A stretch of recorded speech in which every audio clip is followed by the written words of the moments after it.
பிஸ்மில்லாஹிர் ரஹ்மானிர் ரஹீம். அல்லாஹு தாலாவின் உள்ளமையும் தன்மைகளும். அல்லாஹ் ஒருவன், அவனே முழு உலகத்தையும் படைத்தான். அவனே வானம், பூமி, சூரியன், சந்திரன், மழை, கடல், மனிதர்கள், ஜின்கள் மற்றும் உள்ள அனைத்து பொருட்களையும் படைத்தான். அவனே அனைத்தையும் பரிபாலிக்கக்கூடியவன், மேலும் எல்லாவற்றுக்கும் உரிமையாளன். வாழ்க்கையின் அனைத்து தேவைகளையும் அவனே பூர்த்தி செய்கிறான். அவனே உணவளிக்கிறான். அவனே கண்ணியம் மற்றும் கேவலத்தை தருகிறான். அவனே வாழ்வையும் மரணத்தையும் தருகிறான்.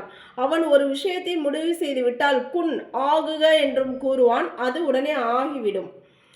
அல்லாஹ் சகலவிதமான நன்மைகளுக்கும் திறமைகளுக்கும் அரசனாவான். மேலும் சகலவிதமான குறைகள் பலகீனங்களிலிருந்து தூய்மையானவனாவான். அல்லாஹ்விற்கு தாய், தந்தை, மனைவி, மக்கள் கிடையாது. அவன் அனைத்து குறைகளிலிருந்தும் பரிசுத்தமானவன். அவன் எப்போதும் இருக்கின்றான், இருப்பான். அவனுக்கு மரணம் என்பதே கிடையாது. குரானிலே கூறுகிறான், அல்லாஹுவை தவிர உள்ள அனைத்தும் அழிந்து போய்விடும். அவனுடைய ஆட்சி மட்டும்தான் நிலையாக இருக்கும். மேலும் அவன் பக்கமே நீங்கள் அனைவரும் திருப்பப்படுவீர்கள். இன்ஷா அல்லாஹ். இவ்வுலகத்தை நிர்வகிப்பதில் அல்லாஹ்விற்கு யாரும் பங்கு கிடையாது. அவன் தனது வல்லமையின் மூலமாக இவ்வுலகத்தின் அனைத்து செயல்பாடுகளையும் நடத்துகிறான். அவனுக்கு உறக்கமோ சிறு தூக்கமோ ஏற்படாது. குரானில் வந்திருக்கிறது, அல்லாஹ்வை தவிர வணக்கத்திற்குரியவன் வேறு யாரும் இல்லை. அவன் நித்திய ஜீவனாக இருக்கின்றான். அவன் முழு உலகத்தையும் நடாத்துகிறான்.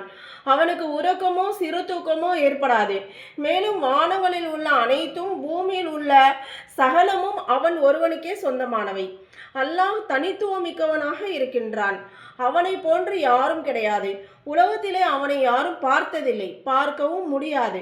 நாலாதிக்கிலும் பரவியுள்ள இயற்கையின் அடையாளங்களையும் மேலும் அதன் தன்மைகளையும் பார்த்தாலே போதும் அல்லாஹ்வை அறிந்து கொள்ளலாம். அல்லாஹ் அதுதான் குரான்ல சொல்றான், என்னுடைய படைப்புகளை பார்த்து சிந்திங்க. வானங்களை பாருங்க, பூமியில பாருங்க, அதற்கு இடைப்பட்ட படைப்புகளை பாருங்க. இதெல்லாம் பார்த்து என்னுடைய தன்மைகள் என்னன்றதை நீங்க தெரிஞ்சுக்கோங்க அப்படின்னு. அல்லாஹ் தாலாவிற்கு எண்ணற்ற தன்மைகள் இருக்கின்றன. அவற்றில் சில தன்மைகள் வருமாறு: ஞானம், அதாவது அனைத்து விஷயங்களையும் ஒரே நேரத்தில் அறியக்கூடியது. வல்லமை, அதாவது சகல காரியங்களையும் தனது வல்லமையால் செய்தல். வாழ்வு, அதாவது எக்காலமும் உயிரோடு இருத்தல். செவிமடுத்தல், அதாவது அனைத்தையும் செவியேற்றல். பார்த்தல், அதாவது சகலவற்றையும் பார்த்தல். பேசுதல், அதாவது அனைத்தையும் பேசுதல். நாட்டம், அதாவது அனைத்து வேலைகளையும் தன்னுடைய விருப்பப்படி செய்தல்.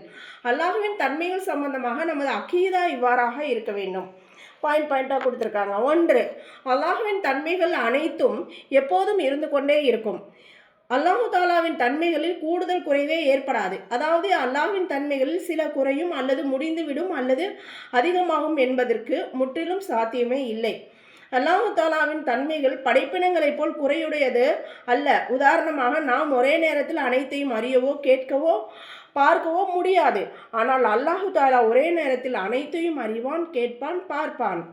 அல்லாஹு தாலாவின் தன்மைகள் படைப்பினங்களுக்கு ஒப்பானதல்ல. அல்லாஹு தாலா பார்ப்பதற்கும் கேட்பதற்கும் படைப்பினங்களைப் போல கண் காதுகளின் தேவை உடையவன் இல்லை.